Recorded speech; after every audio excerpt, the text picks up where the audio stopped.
Dördüncü hissə. Unudulmayan iki şillə. Buradan qatla. Sonra kağızı bıçaqla kəs. Qat boyunca səliqəli şəkildə. Kağızı kəsən bıçağın yüngül səsi. İndi isə kənarları yaxşıca yapışdır. Bu hissəni saxla. Bax belə. Mənə kağızdan şar düzəltməyi öyrədən Totokanın yanındaydım. Yapışdırıb qurtarandan sonra şarı paltar ipindən asdı. Yalnız yaxşı quruduqdan sonra dəlik aça bilərsən. Başa düşdünmü balaca eşşək? Başa düşdüm. Mətbəx qapısının çölündə oturub rəngli şarların yavaş-yavaş qurumasına baxırdıq. Müəllim roluna girən Totoko izah etməyə davam edirdi. Çin şarlarını ancaq uzun müddətli təcrübədən sonra hazırlamaq mümkündür. Əvvəlcə şarları iki ayrı-ayrı hissə halında hazırlamalısan. Belə daha asandır. Totoka, tək başına bir şar hazırlasan, dəliyini açarsanmı? Xərci var. Şüşə kürələrimə və necə çoxaldığını kimsən anlamadığı artist şəkillərimə baxaraq nə isə ələ keçirməyə çalışırdı. Bu doğru deyil, Totoka. Axı istədiyin zaman sənin yerinə dalaşıram. Yaxşı, birincisinin əvəzində heç nə istəməyəcəyim. Amma bacarmasan o biriləri üçün dəyiş-düyüş edərik. Danışdıq. And içdim, bu işi elə mükəmməl öyrənəcəyim ki, barmağının ucu ilə də şarlarımı toxunmasın.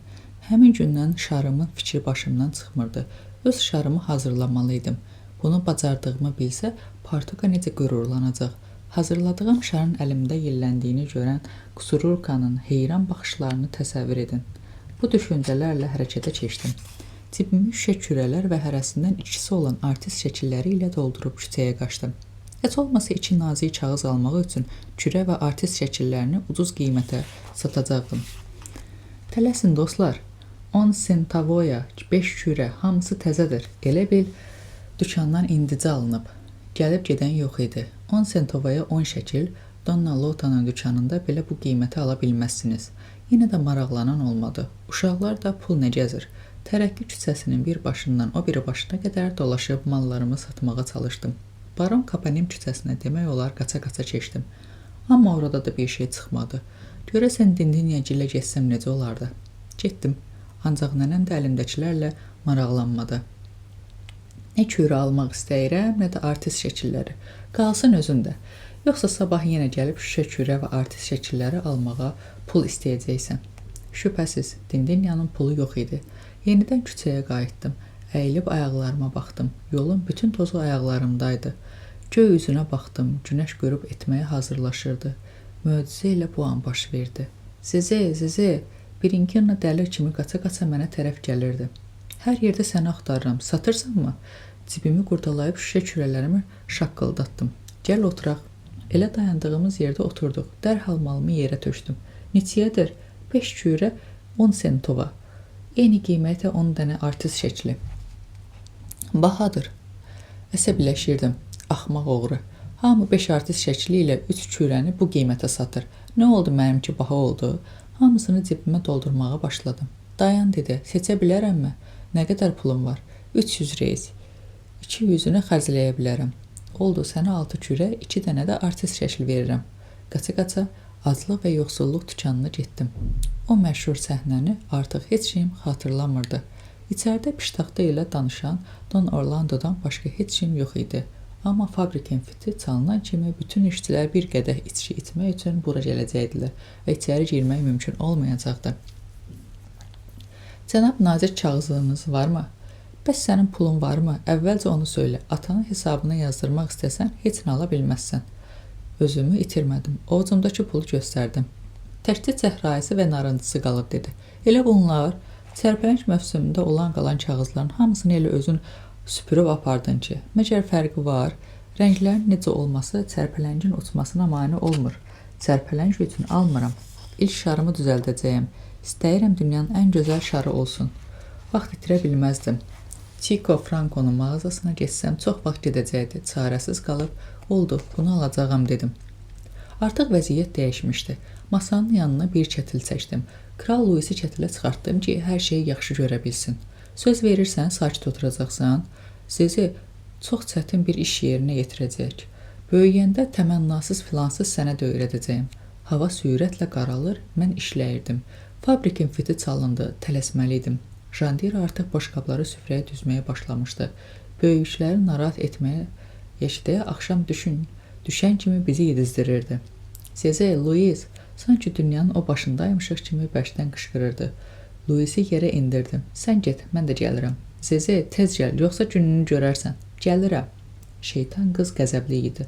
Yəqin heyranlarından biri ilə mübahisə etmişdi. Küçənin axırındakı ilə, yoxsa başındakı ilə, indi də məni gecişdirmək istəyirmiş kimi yapışqan qurumuşdu. Nişasta ilə əlimə yapışırdı. Bu da işi çətinləşdirirdi.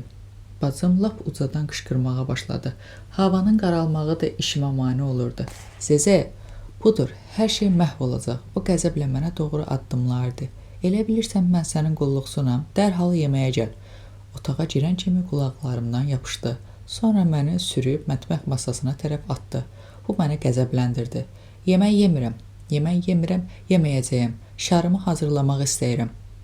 Canımı ondan qurtarıb qaça-qaça işimin başına döndüm. Ardımca gəldi, dəliyə dönmüşdü. Mənə yaxınlaşmaq yerinə masaya yönəldi. Beləliklə gözəl xəyalım məhv oldu. Yarımçıq qalmış şarım artıq cırıq kağız parçalarından başqa bir şey deyildi. Bununla da kifayətlənməyib qolumdan və ayağımdan yapışıb məni otağın ortasına atdı. Mən söz deyəndə qulaq asacaqsan, deyə qışqırdı. Şeytan məni özümdən çıxartdı. Üsyanım vulkan kimi püskürdü. Əvvəlcə şiddətli və tez bitən yağış kimi. Bilirsən sən kimsən? Fahişəsən. Üzünü üzümə yapışdırdı. Gözləri hədəqəsindən çıxırdı. Cəsarətin varsa bir də təkrarla. Heyeca təkrarladım. Dolabın üstündən dəri kəmər götürüb mərhəmətsizcəsinə vurmağa başladı. Arxaya dönüb üzümü əllərimlə örtdüm. Ağrı qəzəbim qədər güclü deyildim. Fahişə, it qızı. Dayanmaq bilmirdim. Bədənim sanki başdan ayağa ot tutub yanırdı. Bu an Antoni içəri girdi. Məni döyməkdən yorulan bacısının köməyinə gəldi. Öldür məni, qatil qız. Həbsxana qisasımı alacaq, dedim. Vururdu. Diz üstü düşüb dolaba söykənənə qədər məni vururdu. Buna görə Tutoko üzümə, gözlərimə, burnuma, ağzıma, xüsusilə də ağzıma vurmağa başladı. Məni onların əlindən təkcə Gloria ala bilərdi. Hər halda haradasa yaxınlıqdaydı. Bəlkə də xanım Rozena ilə söhbət edirdi. Qışqırığı eşidən kimi yetişdi. Qasırğa kimi otağa daxil oldu. Gloria ilə zarafat etmək olmaz. Üzümdən axan qanı görən kimi Totokanı bir tərəfə, ondan böyük olmasına baxmayaraq Jandiranı da başqa tərəfə itələdi. Gözlərimi açmadan yerdə uzanıb zorla nəfəs alırdım. Məni otağıma apardı. Ağlamırdım. Anamın otağında gizlənən dəhşət gəlmiş Kral Louis döyüldüyümü görən andan bağırırdı. Gloria çox qəzəblənmişdi. Bir gün bu uşağı öldürəcəksiniz, sonrasına baxacaq. Daş ürəkli canavarlar. Məni yatağa uzadıb tez istifadə etdiyimiz duzlu su dolu ləyəni gətirməyə getdi. Totoka başını aşağı əyib otağa girdi. Gloria onu itələdi. Çıx çölə alçaq. Onu necə söydüyünü eşitmədin? O heç nə etməmişdi. Siz onu məcbur elədiniz. Mən çıxanda sakitcə oturub şar düzəldirdi. Sizin ürəyiniz yoxdur. İnsan öz qardaşını belə döyərmi? Bir tərəfdən də üzümü təmizləyirdi. Ləyənə tüpürürkən bir diş qırığı düşdü. Bu onu daha da qəzəbləndirdi. Gör nə etmisən, vicdansız. Başqaları ilə dalaşanda qorxursan, o saat onu köməyə çağırırsan. Qorxaq. Hər səhər dolabın siyirməsindən gizlətdiyin sidikli tumanınla döşəyini hamıya göstərəcəyim. Sonra otaqdakıları çölə qovub qapını kilidlədi. Hava çox qaraldığı üçün lampanı yandırdı. Köynəyimi çıxartdı, bədənimdəki göyərmiş yaraları təmizlədi.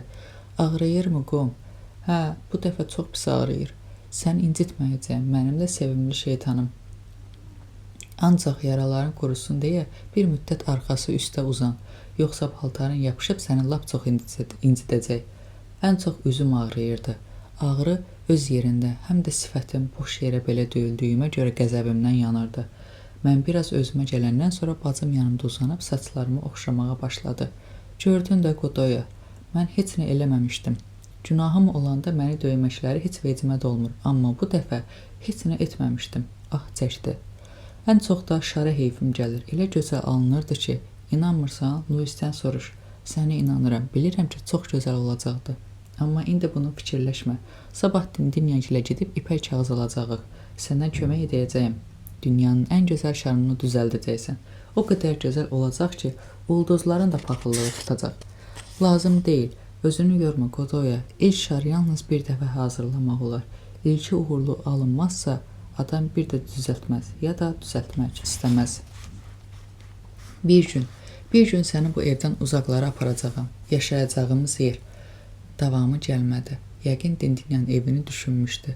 Amma orada eyni zibil idi. Necə oldusa, bacım xəyallarımın dünyasını, şirin portakal fidanımın dünyasına keçdi.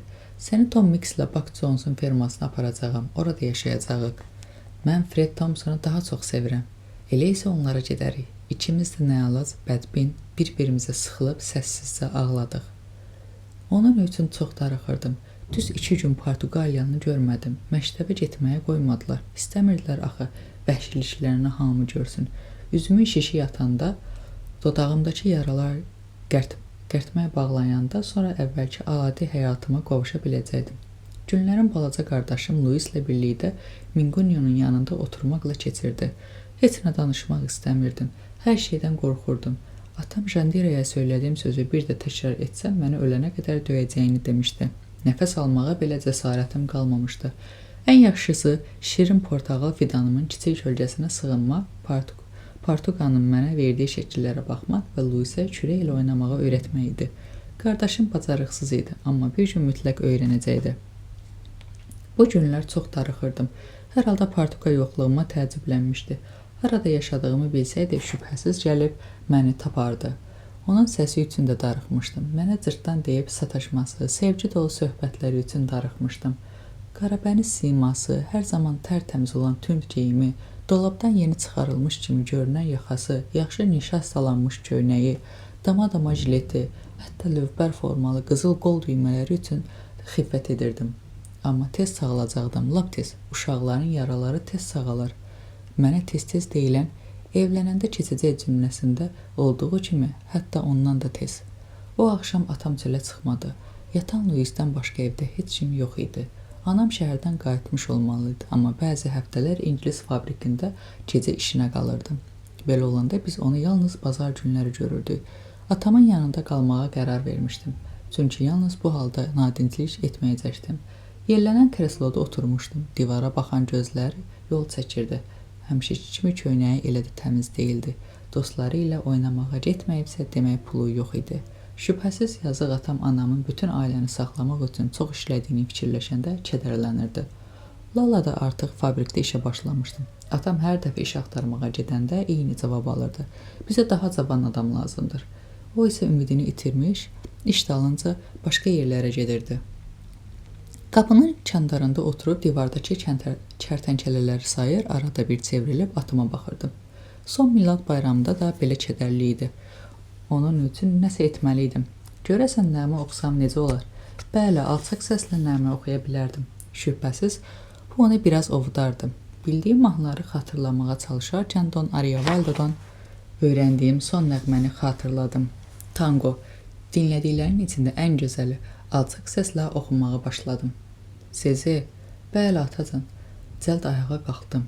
Hər halda atam tangonu çox bəyənib. Yəqin gəlib yanında oxumağımı istəyirdi. Nə oxuyursan elə?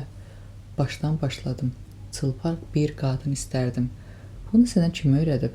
Gözlərində dəlilərə xas bir parıltı vardı. Don Ariovaldo, demişdim axı, bir də səni onun yanında görməyim. Halbuki belə söz deməmişdi.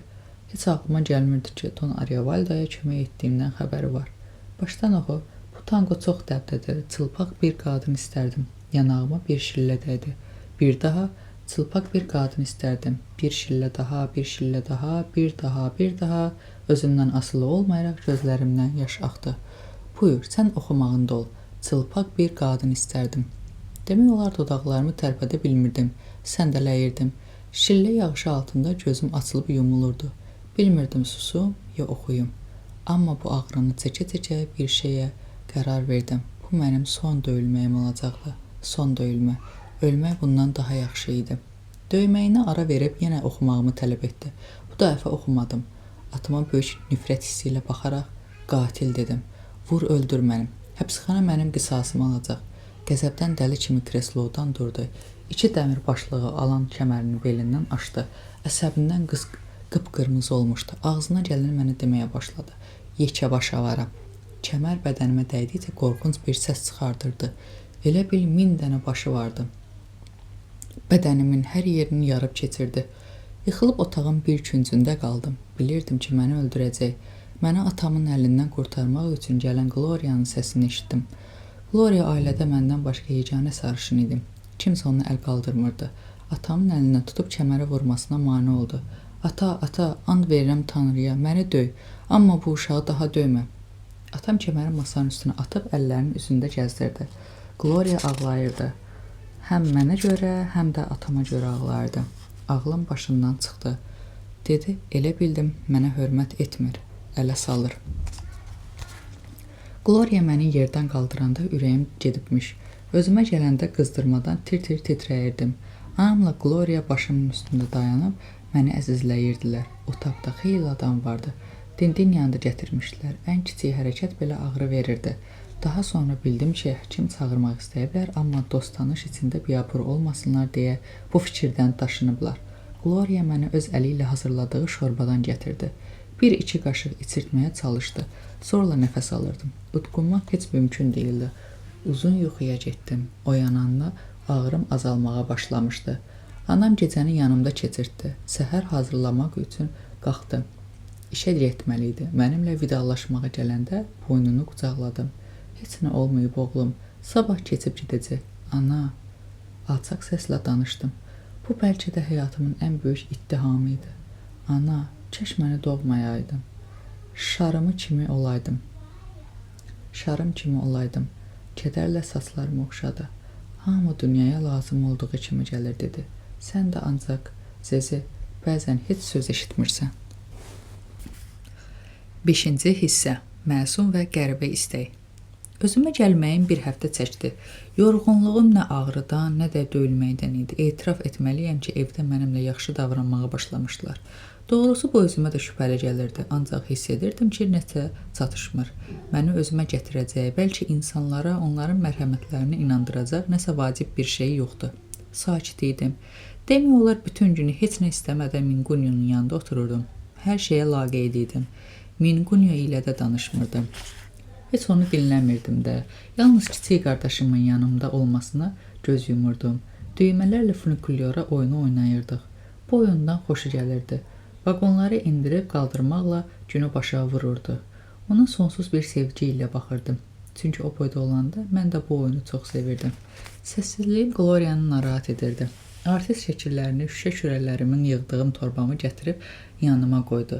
Mən isə onlara çox vaxt əlimi vurmurdum. Nə kinoya getmək istəyim vardı, nə də boyama qutumla küçəyə çıxmaq. İçimdəki yaramı sağalda bilmirdim. Vəhşi kimi amansızca döyülməyimin səbəbi aydın deyildi. Gloria xəyallar dünyamla bağlı məni sorğu-suala tuturdu. Yoxdur artıq, çox uzaqlara getdi deyə cavab verirdim. Əlbəttə Fred Thompson və digər dostlarımdan bəhs edirdim. Ancaq Gloria daxilimdə olan dəyişikliyi görmürdü. Qərarımdan xəbəri yox idi. Baxdığım filmləri dəyişəcəkdim. Bundan sonra nə kovboy, nə də hindular barədə filmlərə baxacaqdım. Heç birinə. Artıq mən də böyüklərin dediyi kimi məhəbbət filmlərinə baxmağa gedəcəkdim. Çoxlu öpüşlərin, qucaqlaşmaların olduğu, hamının bir-birini sevdiyi filmlərə. Döyülməkdən başqa bir işə yaramayan mən, heç olmasa başqalarının bir-birini necə sevdiyini görəcəkdim. Məktəbə gedəcəyim gün gəlib çatdı, ancaq ora getmədim. Bilirdim ki, Portaqa bir həftə ərzində bizim maşınımızla məni gözləyib. Şübhəsiz ona xəbər göndərməyə fürsət axtarırdım. Bilirdim ki, ona xəbər verə bilsəydim, məni yenidən gözləməyə başlayacaqdı. Hər halda yoxa çıxmağımdan narahat olmuşdu. Amma lap xəstə olduğumu öyrənsə belə məni görməyə çalışmayacaqdı. Bir-birimizə söz vermişdik ki, bu sirri ölənəcən heç kəsə açmayacağıq. Bizim dostluğumuz Tanrıdan başqa heç kimə məlum deyildi. O məhtəşəm maşın vağzalının qarşısında şirniyyat mağazasının yanında durmuşdu. Bu sevincin ilk qığılcımı idi. Həsrətlə dolan ürəyim sevincdən az qala partlayacaqdı.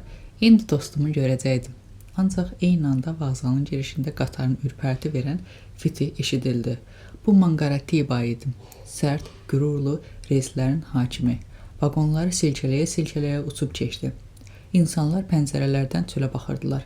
Səyahət edənlərin hamısı xoşbəxt idi. Balaca ikən Mangaratibanın keçməsini seyr etməyi və bitib tükənməyən vaqonlar gözdən itənədək sərnişinlərə əl etməyi sevərdim. İndi bu işi Louis görürdü. Şirniyyat mağazasının masalarına nəzər saldım. Bəli, orada idi. İçəri daxil olan müştəriləri görə bilmək üçün oturduğu axırıncı masada. Ancaq üzü arxaya oturmuşdu. Penceyi də yox idi. Gözəl biçimli, dama jiletini geyinmişdi. Ağappaq çönləyən qolları çirmələnmişdi. Qəribə bir yorğunluq hiss etdim. Çətinliklə arxasına qədər yaxınlaşa bildim. Xəbəri Don Ladislao verdi. Partuqa bax, gör kim gəlib. Yavaşca döndü. Üzü xoş bir təbəssümlə işıqlandı. Qollarını açdı. Məni uzun uzadı, bağrına bastı. Ürəyimə danmışdı ki, bu gün gələcəksən. Sonra mənə baxdı. Ay qoçaq qaçaq. Haralardaydın bu qədər? Çox pis xəstələnmişdim. Çətili çəkdi. Otur. Nə xoşladığımı yaxşı bilən ofisiantı çağırmaq üçün çırtıq vurdu. Ancaq ofisiantın gətirdiyi limonadla peçenyaya əlimi belə vurmadım.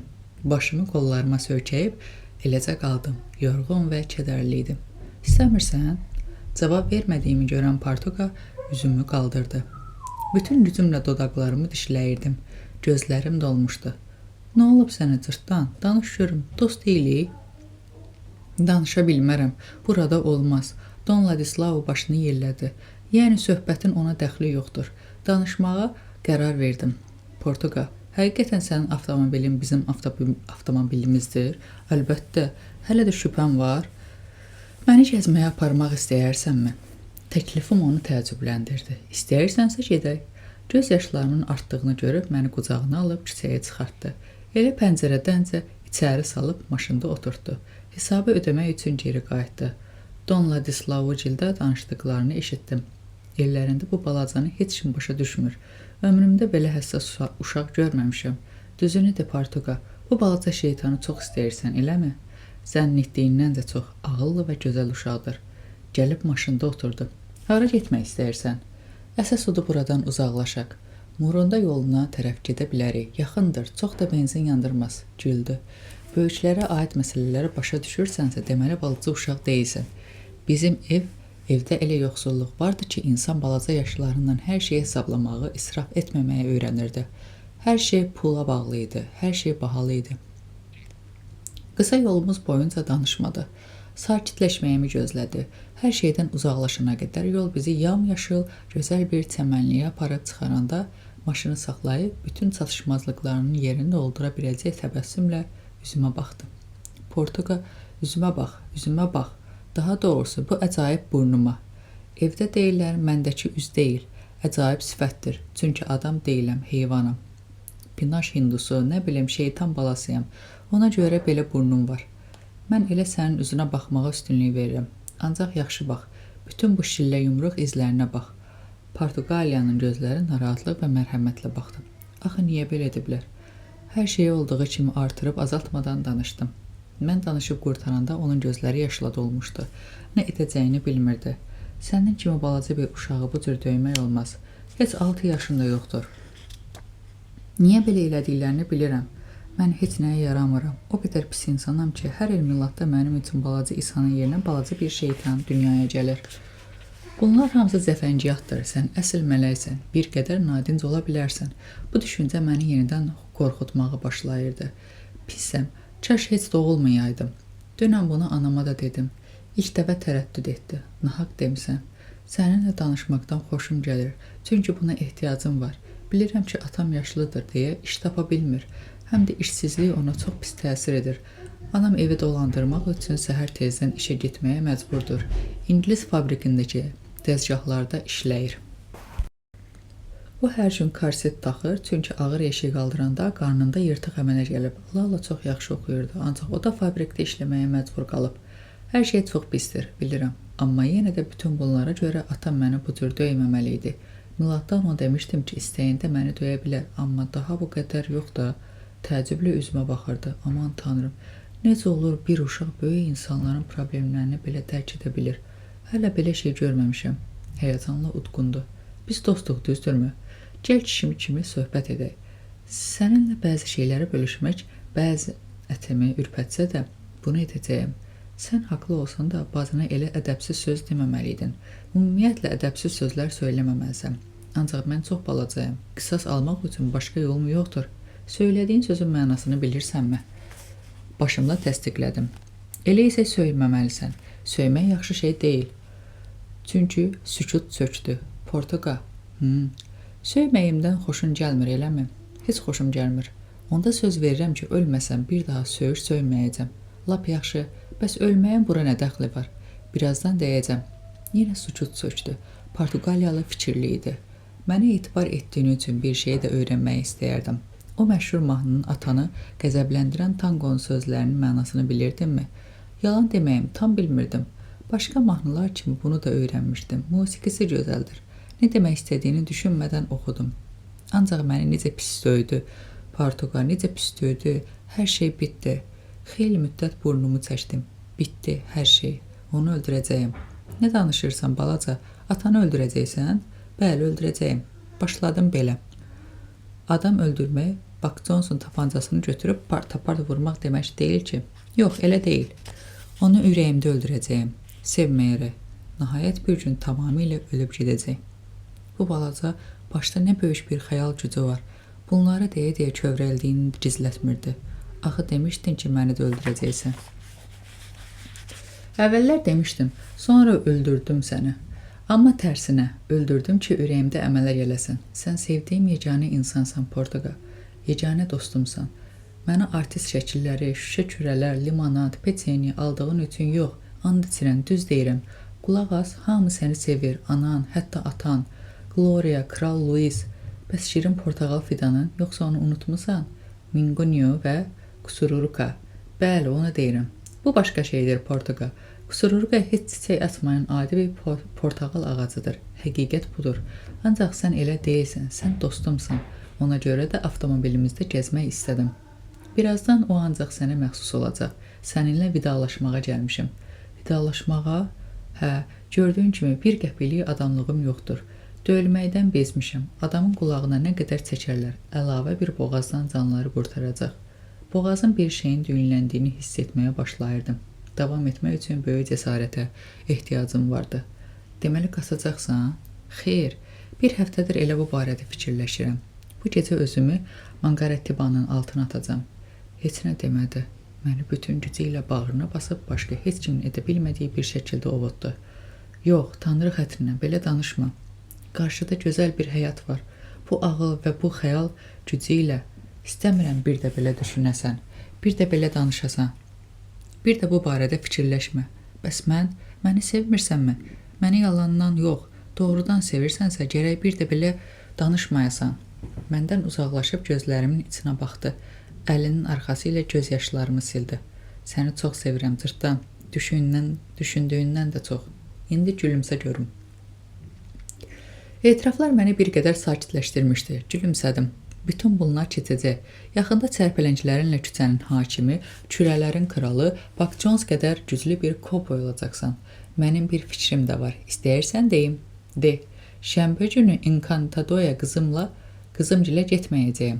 Əri ilə bir neçə günlük Paketada olacaqlar. Hava da gözəldir. İstəyirəm Guanduya balıq ovuna gedim. Mənimlə gələcək bir dostum olmadığından ağlıma sən gəldin.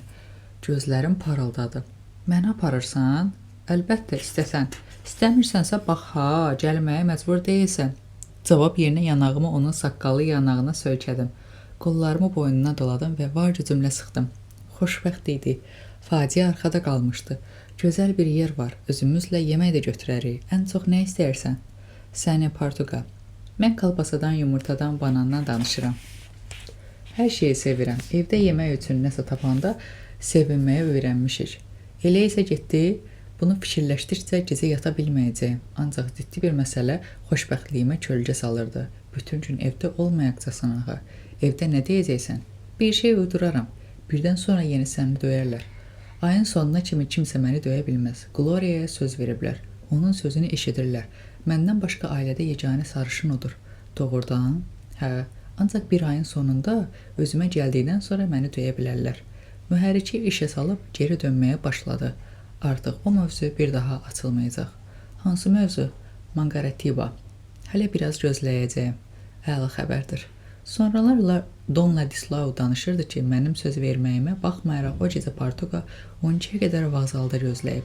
Mangaretiba keçib gedəndən sonra evinə gəlibmiş. Gözəl bir yoldan keçdi. Yol geniş deyildi. Nə asfalt çəkilmişdi, nə də daş döşənmişdi. İki tərəfə də ağaclı və otluq idi. Ağla gəlməyən gözəllik, günəş, mavi səma, başqa aləm idi.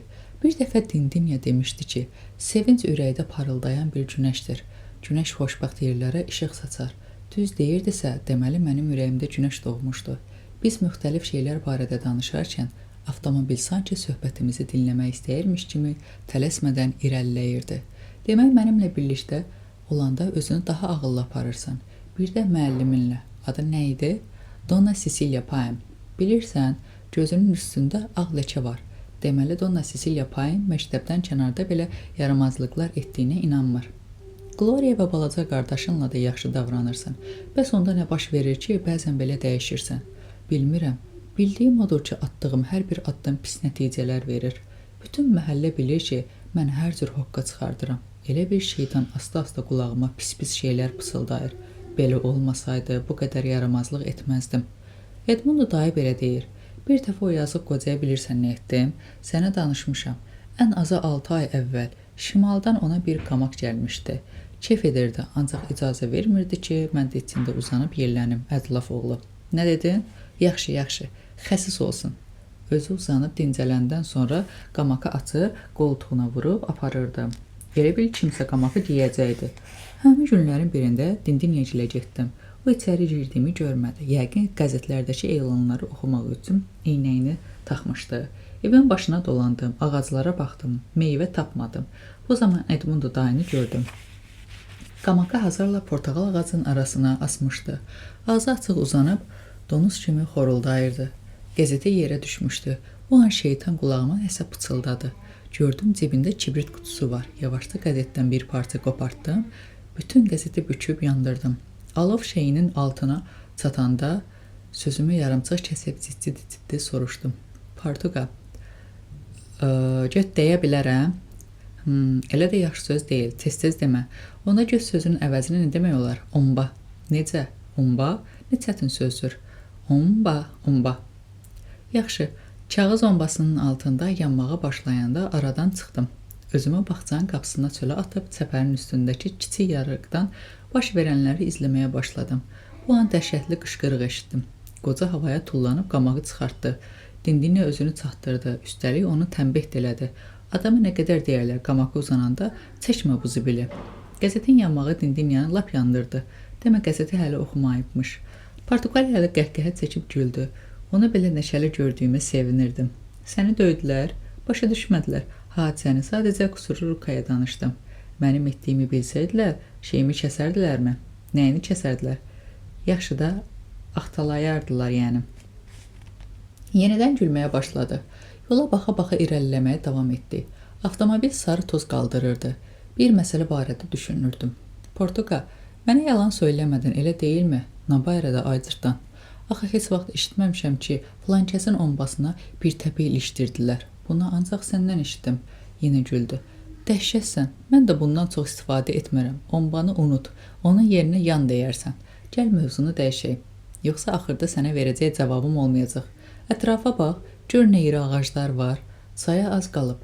Sağa dönüb bir çığıra girdi. Avtomobil irəliləyirdi.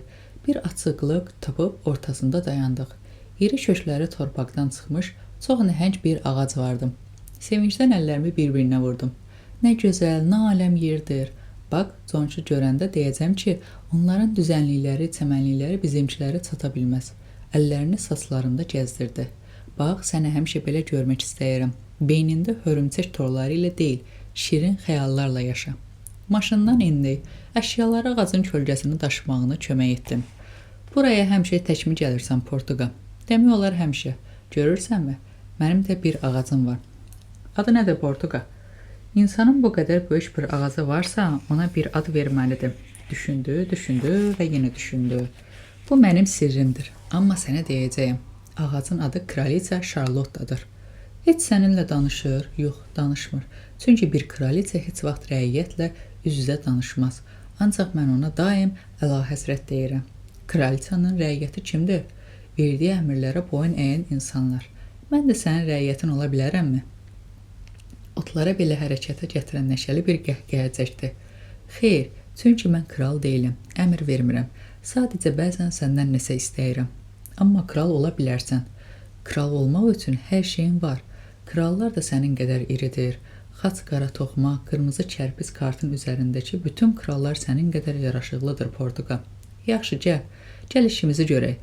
Boşboğazlıq etsək, axırda bircə balıq da tuta bilməyəcəyik. Bir tilovla soxulcan dolu konserv qutusunu götürdü. Ayaqqabılarını və jiletini çıxardıb bir kənara qoydu. Jiletsiz daha kök görünürdü. Çayı göstərdi. Burada oynaya bilərsən, dayazdır. Ancaq o tərəfə keçmə. Ora çox dərindir. İndi balıq tutacam. Mənimlə qalmaq istəsən, gərək danışmayasın. Yoxsa balıqlar qaçar. Onu balıq ovuyla tək qoyub gözməyə, yeni şeylər kəşf etməyə getdim. Çayın bu hissəsi necə də gözəl idi. Ayaqlarımı suya saldım. Hər tərəfdə çoxlu balıca qurbağa vardı. Quma, çay daşlarına, suyun apardığı yarpaqlara baxdım. Gloriyanı fikirləşdim. O belə oxuyardı. Gloria haqlı idi. Bu dünyada bundan gözəl heç nə yox idi. Heyf bu şeirdəkilər həyatda gördüyümü ona deyə bilməzdim. Ağaclarda tökülən çiçək deyil, kiçik yarpaqlar idi və gec-tez dənizə çatacaqdı. Deyirlər, bütün çaylar dənizə axır. Bunu Portuqadan soruşa bilərdim. Yox, onun balıq ovuna mane olardım. Balıq ov deyəndə cəmi kiçik çay balığı tutmuşdum. Adamın o balıqlara lap yazığı gəlirdi. Günəş düz göyün ortasındaydı. Həyatla oynayıb boşboğazlıq etməkdən üzüm qıpqırmızı qızarmışdı. Bu an Portuqa yaxınlaşıb məni səslədi. Keçi balası kimi atlana yanına getdim. Üst başına nə günə qoymusan balaca? Çox oynamışam, yerdə uzandım, suda oynadım. Yemək yeyəcəyi, ancaq belə donuz balası kimi çirkin içində olmaz.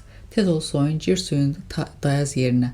Nə edəcəyimi bilmədim, üzməyə bacarmıram. Heç nə olmaz, cəld ol, mən buradayım. Yerimdən tərpənə bilmirdim. İstəmirdim o görsün ki, demə ki, yanımda soyunmaqdan utanırsan. Yox, elə deyil, amma bəs nə? Başqa çarəm yox idi. Arxamı çevirib soyunmağa başladım. Əvvəlcə köynəyimi, sonra aşırmalı şalvarımı, hər şeyi yerə atdım və dönüb sual dolu nəzərlərlə ona baxdım. Heç nə demədi, ancaq gözləri dəhşət və qəzəblə dolmuşdu. Bədənimdəki izləri, yaraları, qaysaqları görməsini istəmirdim, ancaq gördü. Ağrıyırsa suya girmə, deyə dodağının altında söylədi. Artıq ağrımır. Yumurta, kalbasa, çörək və banan yedi. Hamısı çox xoşuma gəldi. Su içməyə çaya getdik. Gedib Kraliça Şarlottan kölgəsinə qayıtdıq. Portuqaliyalı oturmaq istəyəndə işarət etdim ki, bir dəqiqə gözləsin. Əlim sinəndə ağacı salamladım. Əlahəzrət, rəiyyətiniz Zəncavər Manuel Valadares, Günəş qəbiləsinin ən böyük döyüşçüsü deyib təzim etdim. Biz sizin kölgənizdə oturacağıq. Sonra gülüb oturduq. Portuqa yerə uzandı. Ağacın köklərindən birini jiletinə sərib dedi. Yatmaq vaxtı gəldi. Mən yatmaq istəmirəm. Eybi yoxdur, amma sənin kimi şeytanı burada öz başına qoymaq da olmaz. Əlini sinəmə qoyub məni əsir götürdü. Uzun müddət budaqların arasını buludlara tamaşa etdi. Ən münasib vaxt idi. İndi danışmasam sonra heç vaxt danışa bilməyəcəkdim. Portuqa, dedim. Yatdın mı? Hələ yox. Şirniyyat evində Don Ladisloya dediklərin düzdür. Don Ladisloya o qədər söz demişəm ki, mənimlə bağlı. Mən maşındaydım, eşitdim. Nə eşitdin? Məni çox sevdiyini. Əlbəttə səni çox sevirəm. Necə bəyəm? Bu əsnada qolların arasından çıxmadan ona tərəf döndüm. Yarıyumulu gözlərinə baxdım. Belə də üzü daha kök görünür və krala daha çox bənzəyirdi. Bilmək istəyirdim, məni doğrudan sevirsən ya yox. Əlbəttə sevirəm, ay Səfi. Gözlərini sübut etmək üçün məni daha bərk qucaqladı. Ciddi fikirləşmişəm. Sənin Encantoda'da yaşayan bircə qızım var, elə deyilmi? Bəli. Mən sevdiyini də deyirsən, elə deyilmi? Bəli. Elə isə niyə bizim evə gedib atama demirsən ki, məni sənə versin? Elə körəldi ki, uzandığı yerdən durub oturdu. Üzümü əllərin arasına aldı. Mənim balaca oğlum olmaq istəyirsənmi?